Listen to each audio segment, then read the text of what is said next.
My sister said she's coming in an hour. But I wanted to share with you about the time me and my friends almost robbed a convenience store.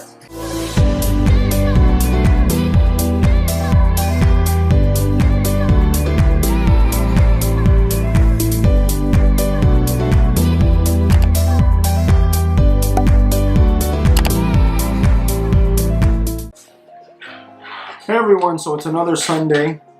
So I am creating a tarpaulin banner for the store, as you can see right there. So a lot of you, many of you guys always say that I'm a very positive guy, and you know it's inspiring to some, which I appreciate. If I motivated you in that way. It hasn't been like that always in my life, you know. I know I mentioned it. I come from Hempstead, Long Island, and I went to school in Uniondale, Long Island. So it's not a place where many people are proud of. I'm proud to come from Uniondale, that area, Hempstead, Uniondale area. Go Uniondale Knights. That's my alma mater, class of 2000.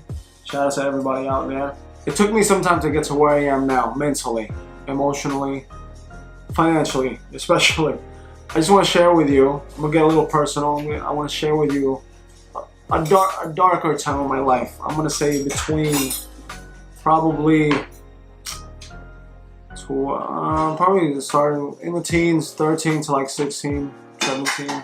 You know, I did a lot of bad stuff, you know, bad things. Thank God I've never been arrested, never went to, man, this thing is so loose on me now. I'm not the type of guy that passes judgment because I've been through my own shit and I've been through my own, you know, stupidness. But I'm gonna say I was about 15 years old. Yeah, about 15 years old, 14 going to 15, and my friends and I had a crazy idea of robbing a convenience store. I didn't want to, you know, my friends had guns, and you know, I'm not into guns, right? So I said, okay, fine. You know, we had to get the money, whatever. But I said I don't want to do it during the day. You know, actually, it was a convenience store slash cell phone store.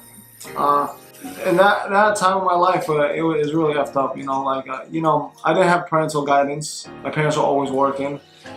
We made enough money just to get by. So, and I wasn't strong enough to, you know, to fight the peer pressure. And I had my own wants and needs. You know, materialistic needs. So around that time, 14, 15 was a rough time of my life where I got into a lot of fights, did a lot of bad stuff, you know. And the day before, me and my friends scoped out this place, and we just said, what we can do to, you know, how much money we can make, selling the cell phones. And mind you, we're stupid, right? We don't know nothing about nothing, right? We don't know that. I don't even know if you could block cell phones back then. But I said, listen, it was pagers and cell phones. Like, maybe we can steal a grip of them and then sell them and make some money off of it. So what happened was, the day before we were scoping out the place, it was three of us. There's three of us, right? Just for the sake of hiding their identities, one was K, one was D, right? And then me, G, K, D, G. We scoped out the place. We passed it all the time going to school, and we knew that it was one of the only cell phone places within the area at that point in time in our lives. So we're like, yo, we can really make some money. You know, you start scheming, you start getting stupid, and then we're like, we go in there one time and we just check out the stocks. You know, we check out everything. We act like we're, you know, buying some chips or whatever. And then we saw the display case with our cell phones and everything. I'm like, yo, that's like $100, $200, or $50, whatever. I can sell for at least half, right? And then I think back then they weren't, securities on phones weren't as you know, as they are like now. So me, K and D, we formulated a plan where we're like, okay, bro, you're gonna sleep over the house. I'm gonna tell my mom's gonna sleep over the house. Early in that morning, like 4 o'clock in the morning, we were planning to hit the store. So, you know, 8, 9 p.m. rolls around, and K and D come to the house. We're chilling, we're sleeping, you know, we're joking around, whatever. So we're pumped on adrenaline now. It's getting closer to that time we're about to leave. We're walking to the place. The place is like 10 minutes away walking from my house. And it was like, yo, we're gonna make a lot of money this. I'm gonna flip this, I'm gonna flip that. Everybody's, every stereotypical like ghetto thug movie, that's pretty much us, right? So what ended up happening was like 3-4 o'clock rolls around, sun's about to come out, which we're already fucked up already, we're late already there. So about 4:30 we started walking to the spot. My friend goes, yo, how are we gonna break the window?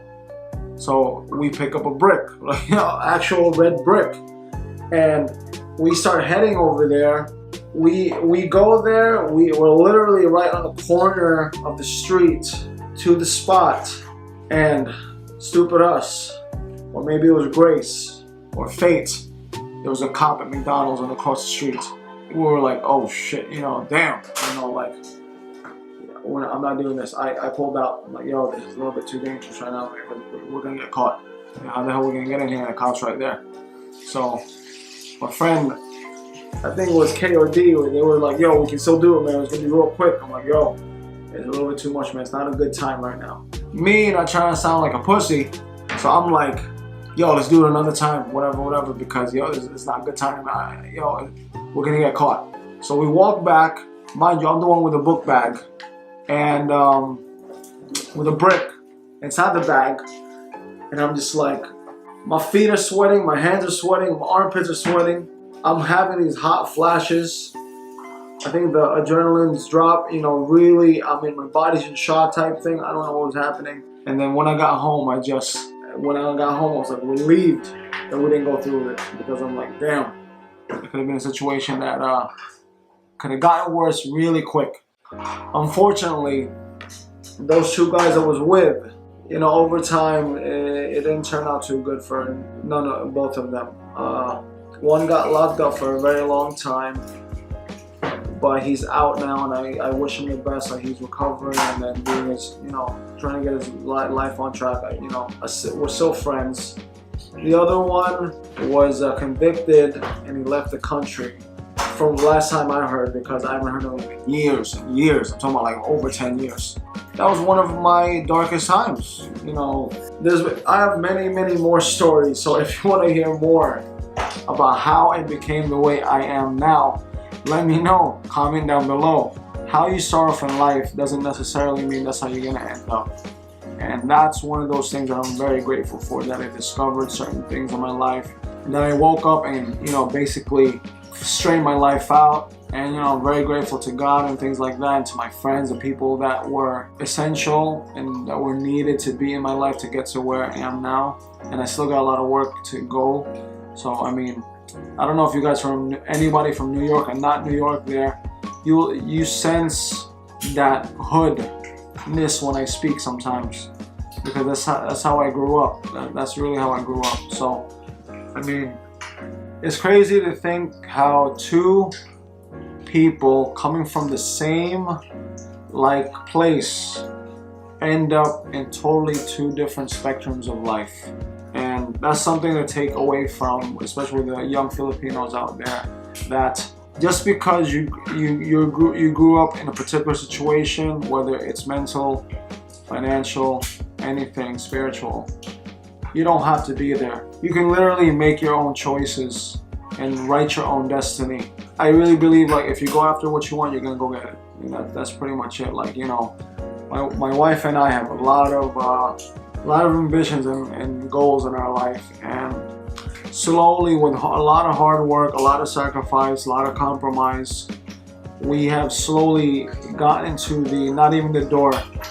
We're getting closer to the door, I think, but we're not there yet. But we're incrementally walking towards that road, and everything on the side of that road are all distractions, right? The nice cars, the nice things, the nice this, the nice that. A lot of temptations, that you can financially F up your life with, or a lot of risks you can take that might not turn out right. But for those of you who take the big risks, I wish you the biggest rewards. And if you fail and fall, doesn't matter. Just keep going.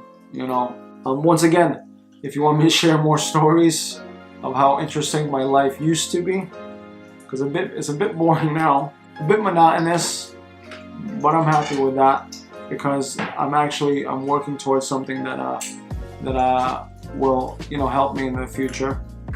And when I was younger, it was all about making millions and millions and billions of dollars. Young ambitious guy. Now in a part of my life, I've gotten to the point where family is really important, and I just want to make enough money, make enough businesses, have so much income streams, residual income, passive income, whatever you want to call it, where I can literally spend every single day with my family. That's it. That's all I want now. Of course, my family, including my dogs. I love my dogs, and riding motorcycles. That's pretty much me now. I never understood the term of work-life balance, because at the end of the day, if you really want a good life, your work's gonna kind of be outbalanced in the beginning.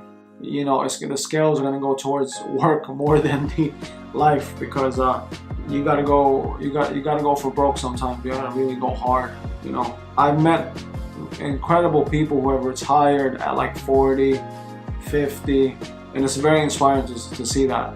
How they do tell me how they did it, but at the same time I don't really ask, because in their way they made it, and that's something that I kind of I look up to and admire. Not for nothing, I'm very grateful that Ruby and I have our own house. We have no mortgage. Businesses are running. We're expanding. We kind of took the toxic people out of our lives, or minimizing our interaction with them, because that can really kill you. I think all the hard work we've done over the years are really it's starting to pay off a little bit. I'm very grateful. It's a really nice feeling that you can have that certain things are working in your life after like time that it's not working. I guess if you look at it that way, it's like being in a fight. Because I trained so long, it's like being rocked in and out of consciousness. And that guy's there to kill you, which is life. That life is there to kill you. Beat the shit out of you until you submit.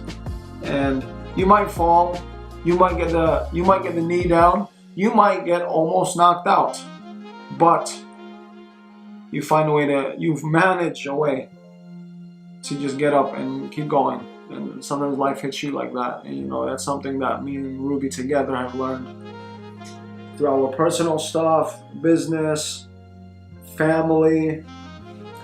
But yeah, man, this thing is so baggy now. Yeah, this thing is baggy as hell, dude.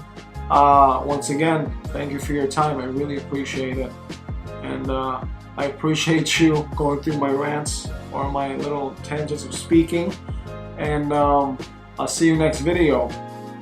Please like, share, subscribe to the channel. And more importantly, I love interaction. Comment down below. And with anything, share your story. I can feature it, I can shout you out, whatever.